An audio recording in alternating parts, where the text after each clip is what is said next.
Welcome to day 19. Today is quite a busy day for me. I have a lot to do today on a Tuesday, and so I'm here quite early doing this with you guys so I can get 19 set to go by the time 5 p.m. hits. Today we'll be diving into this app that's called Cine Meter II. I think it's well worth it. It's $25 because of what it could do in conjunction with this. This item here, it's called Luxy For ALL. It turns your phone into a light meter. Those options are $400, $500, $800 light meters. Just virtually goes out the window with this device. Because what it does, it turns your phone into a light meter. Therefore, everything is within here, and it's for less than $50. This thing is about $20, and the app is $24.99, so that's $45 right there. So we're gonna venture in this and find out if it's really that good, if it's usable, and if so, you guys just got yourself a light meter for less than $50 that's usable, and you can take it on the go.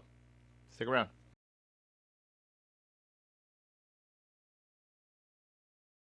Before I forget, I have something here. It's a little present to myself. We're gonna open tomorrow morning. So just in case you're interested, stick around. I'm really excited about that one. And we're gonna open this device right now. So let's see. Luxy For ALL and the phone. I've never used a light meter before, so I'm gonna be quite honest to you guys about that because this is my first time and I'm hoping I'm gonna get it right. If I get it wrong, please let me know. I do not mind being wrong as long as I get it right at some point. So with that out of the way, let's get this thing rolling. And I'm sure you're not supposed to use it like this. I think that's the only thing I'm right about. So you're supposed to put it like this on your subject. So you check the light that's coming your way and then bouncing back to the camera. So I'm guessing this is the way it's supposed to be. And I'm gonna point it directly like that, but I think it's the other way around actually. So what I'm gonna do is put it on the rear camera. So you get to see this portion here goes into the rear camera, and I'm gonna change the, so this is what it's telling me that I'm supposed to be at. With an ISO of 160, that I'm supposed to have an aperture of 1.0 here with me. The only issue is that this, well, I don't get it. That's because it's pointing in that direction now, right? Or not, it's pointing here? What's pointing here? So how the hell does this thing work? I thought it worked, let me see, like that. Okay, front camera. So what if I go like this? Here, it tells me that I'm supposed to have a 1.4 aperture, or 1.0 again. I'm thinking it's supposed to be like this. And it says 172 and not 180. We don't have 148 on the Nikon. It only has 50th, and that's the reason why it shows 172. So based on that, it's telling me that I'm supposed to be at 1.0. Yeah, we're gonna up the ISO until we get an F4, I guess, and see if that would work.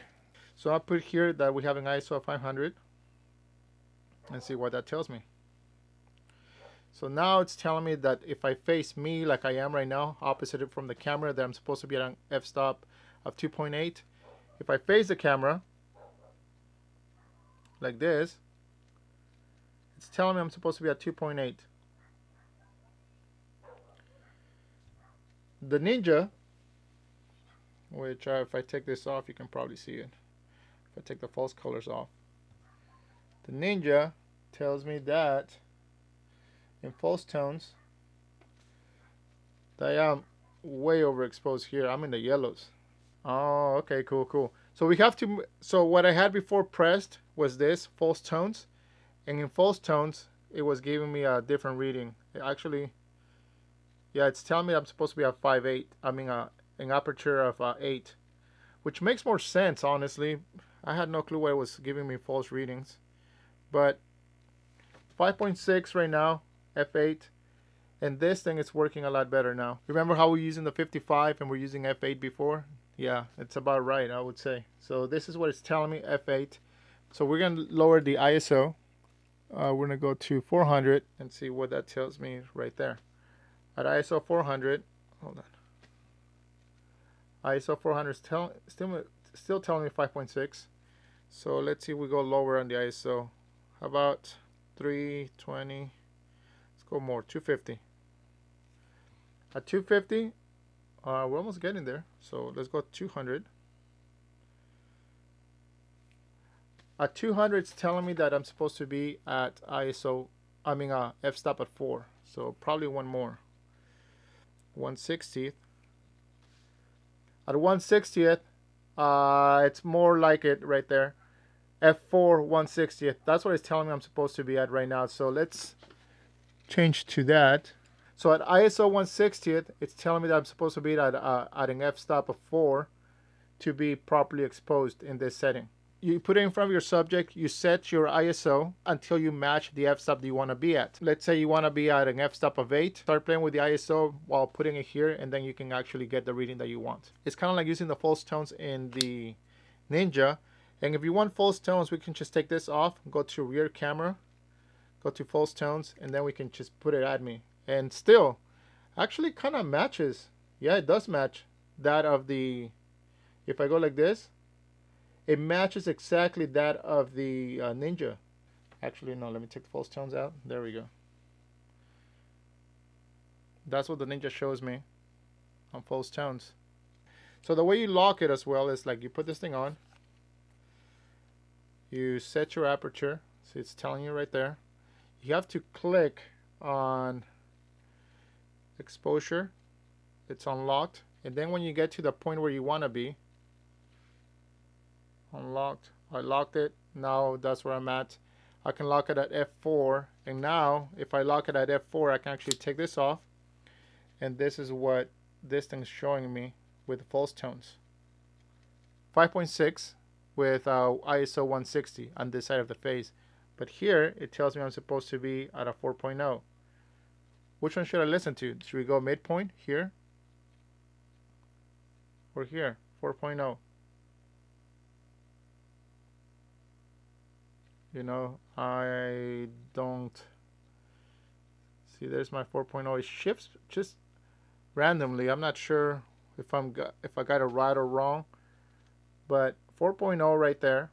I think that's one whole stop of light difference between here and here.